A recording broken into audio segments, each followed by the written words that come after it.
I grew up most of my life without a purpose. I was that one weird kid that was also annoying that literally only had one or two friends. That was the type of kid that I was. And after a while, that made me start looking for instant gratification to fill that empty hole in my heart because I had no set purpose in this life. You know, I will overindulge in stuff like video games, social media, YouTube, overindulging in food, and even pornography. Like, bro, think about it for a second. I was literally addicted to watching people do the devil's tango because of how empty I felt inside. Like, that's mind blowing if you ask me. So fast forward of these constant years of me living my life like this, I get to the summer of 9th grade. I'm talking to a friend on PlayStation after I had an argument with my dad. Long story short, it ended up going to him talking to me about the basic stuff about New Age spirituality, and he recommended me to watch the one and only, the mystical, the most woke person on the planet, a spiritual soul or Illuminati. I was weird back then, bro. I was for real on my Avatar type stuff, dude. It's like, I for real thought that I could bend air and water and fire and all the elements of the earth. Like,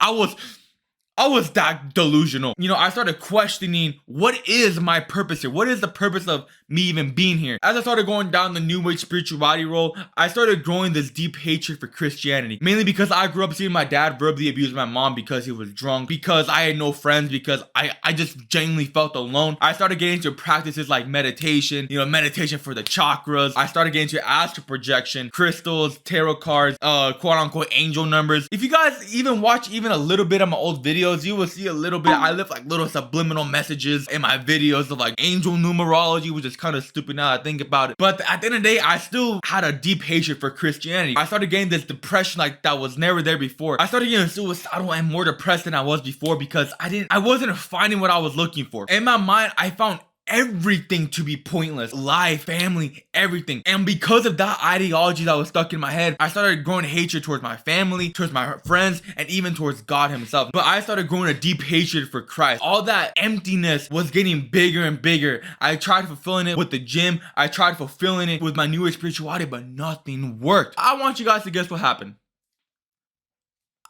I've encountered God. November of 2020. After all that depression, after all the suicidal thoughts got to me, I don't know if you guys ever seen those parts of the movies where people are like literally having to keep their head up because the water is gonna drown them. That's how all that depression and suicidal thoughts had me. You know, my life was a crashing plane. As the plane was going down, you know, I feel like an atheist that was totally anti-God, started praying to God to save me, and it worked. I prayed to the one I hated the most, and now my life is filled with purpose. I actually have a meaning to my life. I actually have something and somebody to live for. Life has been filled with purpose unlike never before, and I could truly, genuinely say that. I mean, bro, I'm literally baptized already, dude, willingly. If you guys want true freedom, if you guys want true happiness and true purpose, find Christ.